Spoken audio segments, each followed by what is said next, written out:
전에 고통받은 자들에게는 흑암이 없으리로다. 옛적에는 여호와께서 스불론 땅과 납달리 땅이 멸시를 당하게 하셨더니 후에는 해변 길과 요단 저쪽 이방의 갈릴리를 영화롭게 하셨느니라. 흑암에 행하던 백성이 큰 빛을 보고 사망의 그늘진 땅에 거주하던 자에게 빛이 비치도다. 주께서 이 나라를 장성하게 하시며 그 즐거움을 더하게 하셨으므로 추수하는 즐거움과 탈취물을 나눌 때의 즐거움같이 그들이 주 앞에서 즐거워하오니 이는 그들이 무겁게 맨 멍에와 그들의 어깨의 채찍과 그 압제자의 막대기를 주께서 꺾으시되 미디안의 날과 같이 하셨음이니이다. 어지러이 싸우는 군인들의 신과 피 묻은 겉옷이 불섭같이 사라지리니 이는 한 아기가 우리에게서 낳고 한 아들을 우리에게 주신 바 되었는데 그의 어깨에는 정사를 메었고 그의 이름은 기묘자라 모사라 전능하신 하나님이라 영존하시는 아버지라 평강의 왕이라 할 것임이라. 그 정사와 평강의 도함이 무궁하며 또 다윗의 왕좌와 그의 나라에 군림하여 그 나라를 굳게 세우고 지금 이후로 영원히 정의와 공의로 그것을 보존하실 것이라. 만군의 여호와의 열심히 이를 이루시리라. 아멘. 이것은 내 성경입니다.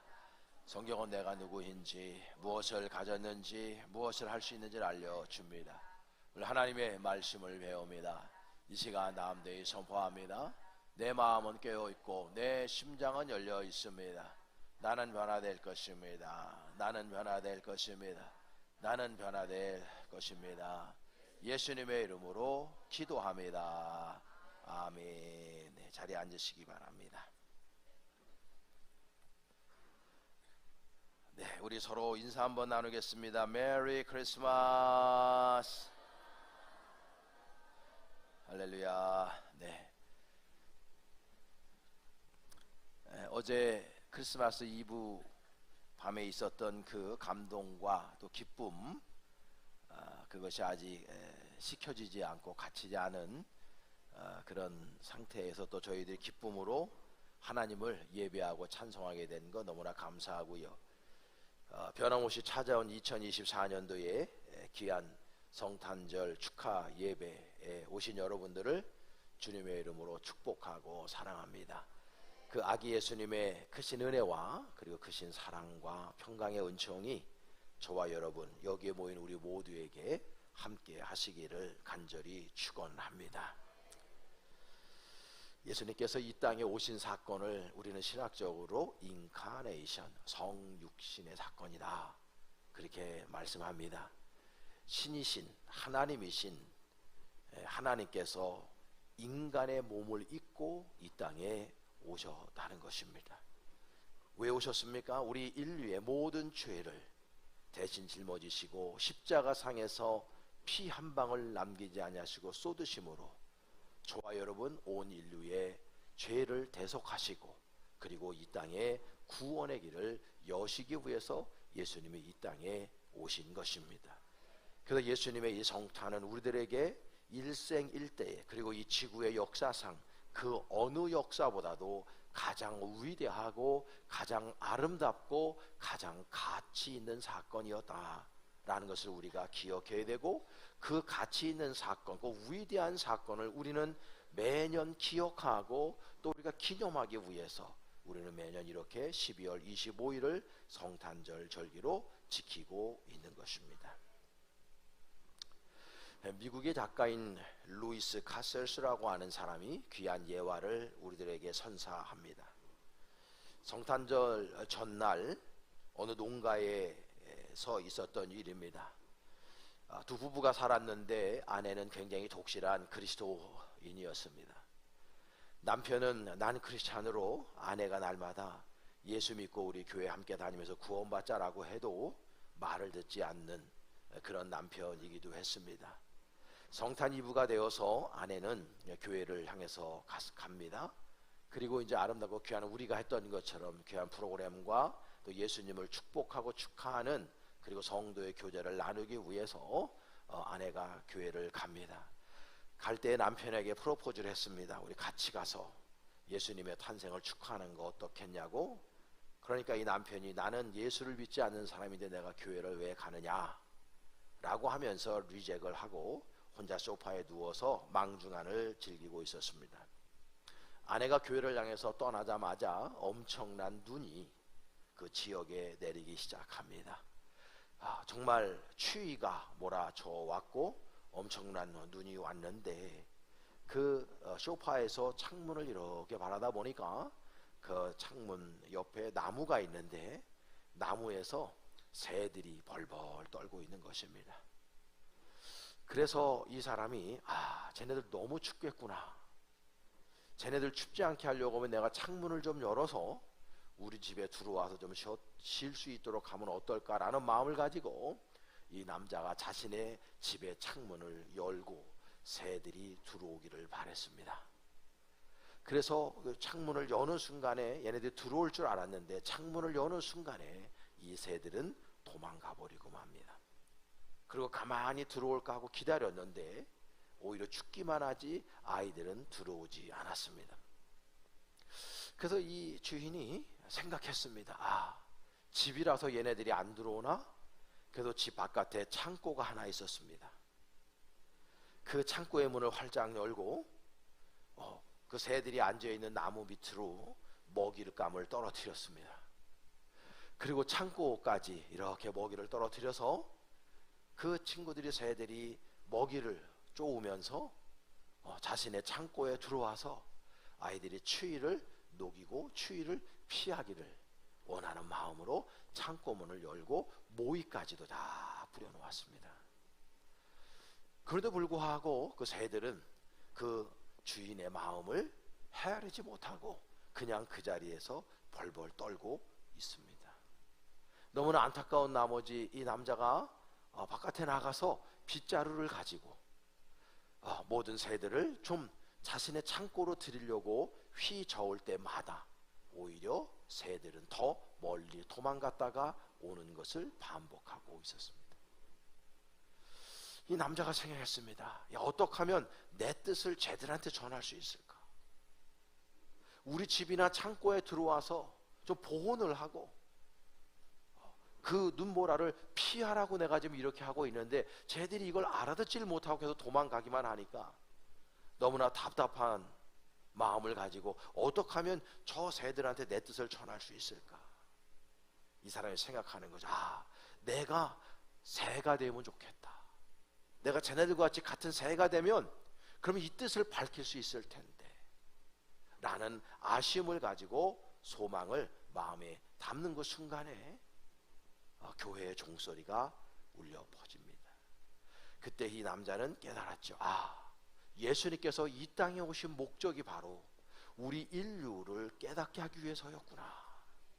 그분께서 사람의 몸을 입고 오신 이유가 바로 여기에 있었구나 라고 하는 것을 그분이 깨닫고 그 남자는 그 순간에 예수 그리스도 앞에 무릎을 꿇고 회개하고 예수님을 믿었다라고 하는 이야기를 우리에게 해주고 있습니다. 사랑하는 여러분, 예수님께서 이 땅에 오신 성탄의 의미는 이 세상에서 그동안 지구의 역사상 인류가 태생하고 난 다음에 어떠한 사건이 있다손 치더라도 예수 사건처럼 예수님의 이 땅에 오신 사건처럼 위대하고 가치 있고 의미 있는 사건은 없다는 것을 저와 여러분들은 온 인격으로 깨달아야만 합니다. 오늘은 이사야 선지자의 귀한 말씀을 읽었습니다. 우리가 알고 있듯이 이사야는 작은 성경이라고 별칭을 가지고 있습니다. 이사야는 전체 66권을 가지고 있는데 1장부터 39장까지를 제1 이사야, 주전 8세기 전에 쓰여진 책입니다. 그리고 40장부터 55장까지를 제2 이사야, 7세기 때에 나온 문학 작품입니다. 그리고 나머지 56장부터 66장까지를 제3 이사야라고 우리는 분류합니다. 9장에 있는 말씀이기 때문에 제1 이사야, 다시 말해서 예수님께서 오시기도 700년 전에 쓰여진 책입니다. 예수님께서 이 땅에 태어나시기, 인카네이션, 성육신하기 700년 전에 쓰여진 이 책에 예수 그리스도께서 어떤 분인지에 대해서 너무나 상세하고 자세하게 설명되어져 있다는 것 자체가 놀랍지 않습니까? 오늘 본문에 보게 되면 우리 예수 그리스도의 본질에 대해서, 예수님의 가치에 대해서, 예수님의 아이덴티티에 대해서 스스로 하나님 아버지께서 이사야 선지자에게 계시하심으로 우리에게 보여준 사건이 오늘의 본문으로 이루어져 있습니다. 예수님은 어떠한 분인가? 5가지로 설명을 해주고 있습니다. 첫째는 어깨에 정사를 메신 분이다. 영어 성경에 보면 The government will be on his shoulders 되어 있습니다. 이 말씀은 뭐냐면 통치권이 우리 하나님께 있다는 표현입니다. 이 세상의 모든 통치권은 우리 주 예수 그리스도 안에 놓여져 있다는 것을 증언하고 있는 것입니다. 모든 세상에 보면 대통령이 있고 위정자들이 있고 경제계, 재계 모든 분야에서 나름대로 행사를 하고 있는 사람들이 있습니다. 권력을 가지고 있습니다. 통치자들이 있습니다. 그러나 성경은 우리에게 분명히 말씀합니다. 그 모든 통치자들 위에 계신 통치자, 모든 것들을 다스리는 분이 바로 우리 주님 예수 그리스도라고 하는 것을 우리들에게 보여주고 있는 것입니다. 여러분, 이 세상은 결국 하나님 아버지의 손에 의해서, 하나님 아버지의 권능의 손길에 의해서 이 세상에 움직여주고 있다는 것을 기억해야 합니다. 우리가 사는 세상이 혼탁합니다. 우리가 지금 사는 세상이 너무나도 힘들고 어렵습니다.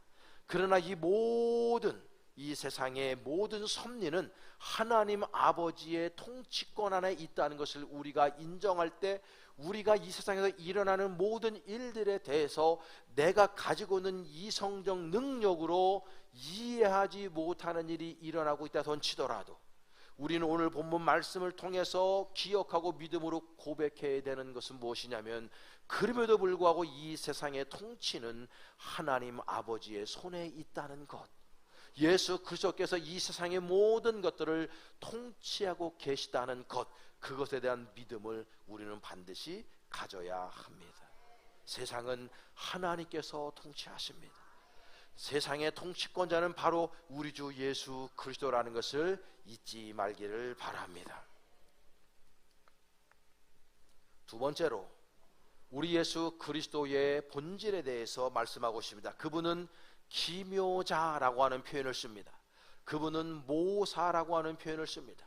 영어성에 보면 Wonderful Counselor라고 되어져 있습니다.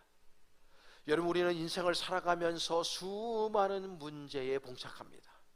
내가 원하지 않는 문제들, 그리고 문제는 뭐냐면 내가 더 이상 해결할 수 없는 문제들을 만나게 됩니다. 그것이 육신적인 질병으로 옵니다. 그것이 우리에게 정신적인 질병으로 옵니다. 그것이 우리에게 영혼의 아픔으로 올 때도 있습니다. 관계의 깨짐으로 올 때도 있습니다. 경제적으로 너무 버겁고 힘들게 올 때가 있습니다. 여러분, 우리는 삶 속에서 다양한 문제들을 만납니다. 그러면 우리는 누군가 나를 도울 분이 필요합니다. 다른 사람에게 가서 도움을 요청할 수도 있겠습니다. 어떤 형태로든지 우리는 우리의 삶의 문제를 해결하기 위해서 내 스스로 어떤 노력을 한다든지, 아니면 어떤 권위에 찾아가서 부탁을 한다든지, 또 다른 나보다 능력이 많은 사람들에게 가서 이 모든 것들을 내가 상담받고 내가 도움을 청해야 됩니다. 왜냐하면 우리는 너무나 연약한 존재들이기 때문입니다. 인간은 유한합니다. 인간은 너무나도 연약합니다. 모든 것들을 할 수 없습니다. 그래서 우리는 삶 속에서 그런 어려움의 문제들을 만날 수밖에 없습니다. 그런데 오늘 본문에 예수님이 어떤 분이냐? 그분은 원더풀한 카운셀러다. 놀라우신 우리들의 상담자가 되시는 분이라고 말씀하고 있고, 그분에게 우리 모든 문제를 다 가지고 내어 맡길 때 주님께서 우리의 삶 속에서 피할 길을 가르쳐 주신다는 것입니다. 우리가 어느 길로 가야 할지를 우리 주님께서는 밝히 보고 계시는 분이라는 것입니다. 내가 어느 방향으로 가야 될지, 내가 무엇을 해야 될지, 내가 어떻게 할 때 그 모든 문제들에서 해방될 수 있고 자유함을 얻을 수 있는지를 우리들에게 말씀해 주시고 있는 분이라는 말씀입니다. 그러면 여러분의 삶 속에 힘듦이 있습니까? 여러분 삶 속에 아픔이 있으십니까? 여러분 삶 속에 어려움이 있으십니까? 여러분 그 모든 것들을 우리에게 아름답고 원더풀한 카운셀러 상담자가 되신 모든 것들이 가능한 예수 그리스도 앞에 가지고 나오시기를 바랍니다. 주님께서 여러분들의 모든 문제를 반드시 해결해 주실 것이고 그 방법을 여러분들에게 제시하실 줄로 믿습니다. 슈퍼바이저에게 가서 한 번 상담하면요 1시간에 100만 원 정도를 줘야 됩니다. 유명한 그런 슈퍼바이저들이 그래서 돈을 버는 거예요. 물론 그 자리에 올라가기까지 너무나 많은 고생을 하죠. 논문도 써야 되고 임상도 수백 시간 수천 시간을 해야만 얻을 수 있는 라이센스입니다. 그런데 여러분, 저와 여러분들은 이 세상에서 있는 슈퍼바이저들과는 레벨이 다른 가장 아름답고 위대한 슈퍼바이저, 우리들의 진정한 상담자가 있다는 걸 기억하셔야 됩니다. 그분 앞에 여러분들의 모든 삶의 문제를 갖다가 맡기시기를 바랍니다. 주님께서 맡아주시고 주님께서 해결해 주실 줄 믿습니다. 세 번째로 그분은요 전능자라고 표현하고 있습니다. Mighty God. 모든 것이 가능한 분입니다. 하나님 아버지 앞에만 통용되는 용어가 세 가지가 있죠. Omniscience. 그분은 모든 것들을 다 알고 계신 분이다. 전지하신 분이다. Omnipotence. 전능하시다. 그분은 능력이 한계가 없으시다.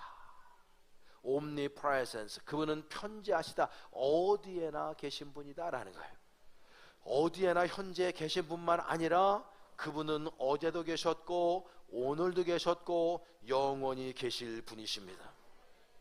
그래서 우리 여호와 하나님 아버지, 우리 예수 그리스도께서 어떤 분이시냐? 전지하시고 전능하시고 편재하신 분이 우리 주님이라는 걸 기억하셔야 됩니다. 그분에게는 모든 것이 가능합니다. 그분에게는 감기나 암이나 똑같습니다. 우리들에게는 가능성이 제로라 하는 문제라 할지라도 하나님 아버지께는 가능성 제로라는 것은 무용지물이 되어버리고 맙니다. 우리 예수 그리스도는 모든 것이 가능한 분이기 때문에 그분의 손에 붙들림 받으면 모든 것이 가능해집니다. 그분이 함께 하실 때 홍해바다가 갈라졌습니다. 그분이 함께 하셨을 때에 반석에서 물이 나왔습니다. 그분이 함께 하셨을 때 이스라엘의 역사가 바뀌었습니다. 그분께서 함께 하셨을 때 죽은 사람도 살아나는 역사가 있었습니다. 그분이 함께 하시고 그분이 선언하시고 선포하셨을 때에 안진뱅이가 일어났습니다. 여러분, 소경이 눈을 떴습니다. 벙어리가 말을 했습니다. 귀머거리가 듣기 시작했습니다. 중풍병자들이 나음을 얻었습니다. 사랑하는 여러분, 우리 하나님 아버지께서는, 우리 주님께서는 불가능한 것이 없는 분이십니다. 그러므로 저와 여러분의 삶 속 이 유한하고 미천하고 어찌 보면 아무런 능력이 없는 우리들의 삶 속에서 문제를 우리 예수 그리스도 앞에 내어놓으시기를 바랍니다.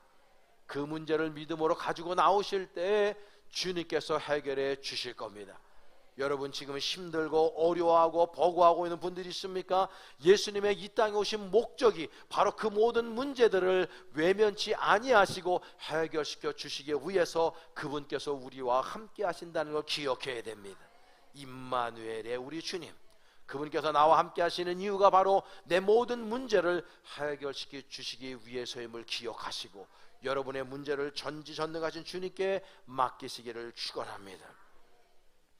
네 번째로 그분은 영존하시는 아버지가 되신다 그랬어요. Everlasting Father. 여러분, 우리는 없었던 때가 있었습니다. 우리는 이 세상에 존재하지 않았을 때가 있었어요. 이 세상의 모든 존재하는 것들은 존재하지 않을 때가 있었고, 그리고 이 세상에 존재하는 모든 것들을 영원하지 않습니다. 우리는 곧 우리들의 생을 살다가 소멸할 거예요. 물론 우리의 영혼은 하늘나라에 가지만 우리의 육신은 소멸될 거예요. 여러분이 삶을 살아가면서 보는 모든 것들, 나무라든지 풀이라든지 이 모든 것들은 다 소멸되고 말 것들이에요. 그리고 존재하지 않았을 때도 있었어요. 모든 것들이 유한하지요. 그러나 우리 하나님 아버지께서는 우리가 존재하지 않을 때에도 그분은 존재했던 분입니다. 영존하다라고 하는 표현이 그 표현입니다. 그래서 우리 하나님 아버지는 없었을 때가 없었어요. 그리고 그분은 그분의 능력을 통해서 이 세상에 존재하는 모든 것들을 존재케 하신 분이 그분입니다. 그래서 우리 신학교는 그분을 D1, 일자다 그렇게 표현합니다. 그분은 모든 것들을 존재케 하신 분이다 그 말이에요. 그분은 영존하시는 분이 어제도 계셨고 오늘도 계셨고 영원 무궁하도록 있으실 분이 바로 그분인 겁니다. 그렇기 때문에 그분은 우리의 머리털까지 다 세신받으신 분이라는 거예요. 내가 모르는 나도 깨닫지 못하는 나를 그분께서는 다 알고 계신 분이라는 그 말씀입니다. 그러므로 우리는 우리들의 모든 삶의 지표를 그분에게 두어야 합니다. 우리의 삶의 뿌리가 어디로부터 왔느냐? 예수 그리스도로부터 온 것입니다. 그러므로 우리의 의미의 존재 가치가 어디에 있느냐? 예수 그리스도에게 있는 것입니다. 예수 그리스도께서 우리를 이 땅에 존재하게 했기 때문에 그분을 떠나서는 우리의 삶이 아무런 의미가 없다는 것입니다. 그러므로 저와 여러분들이 항상 예수 그리스도의 영존하시는 그분의 아름다운 특성, 그분의 진정한 인격성 앞에 우리를 내어놓고 그리고 우리는 그분으로 들어가야 하는 것입니다. 그분과 영원한 삶을 살기 위하여 그분께서 어떤 분인지를 올곧게 깨달아야 합니다. 그분은 이전에도 계셨고 지금도 계시고 영원토록 거하시는 분임을 믿습니다. 그러므로 우리는 날마다 그분의 그 영존성 앞에 우리 스스로를 내려놓고 내 모든 죄를 그분 앞에 다 내려놓고 날마다 회개하는 삶을 살아가야 될 뿐만 아니라 그분께서 저와 여러분들에게 맡겨주신 사명을 향해서 날마다 그분과 함께 걸어가는 삶을 살아야 할 줄로 믿습니다. 그분은 영원토록 함께 하시는 분이기 때문입니다. 마지막 하나는 예수님은요 평강의 왕이시다 그랬어요. Prince of Peace. 여러분, 예수님께서 이 땅에 오신 가장 중요한 목적은 이 세상의 샬롬. 히브리 사람들이 가장 좋아하는 용어가 샬롬입니다. 이스라엘 성지순례를 가서 히브리인들을 만나고 유대인들을 만날 때마다 샬롬이라고 인사하면 다 좋아합니다. 이 샬롬이라고 하는 것은 단순히 전쟁이 없는 상태를 지칭하지 않습니다. 그걸 뛰어넘는 개념이죠. 다시 말해서 샬롬이라고 하는 이 개념 자체는 릴레이션십, 관계의 개념입니다. 지극히 관계에 관련된 용어입니다. 다시 말해서 하나님과 인간 간의 관계, 인간과 인간 사이의 관계, 그리고 인간과 자연과의 관계, 더 나아가서 나와의 관계, 그 안에서 우리는요 리컨실레이션, 진짜 화목의 관계를 이루는 것이 바로 예수님께서 이 땅에서 날마다 말씀하셨던 샬롬의 의미입니다. 여러분, 이 세상에 왜 이렇게 악이 존재합니까? 왜 지금 이 세상에 여러분은 반목과 갈등이 극에 달해 있습니까?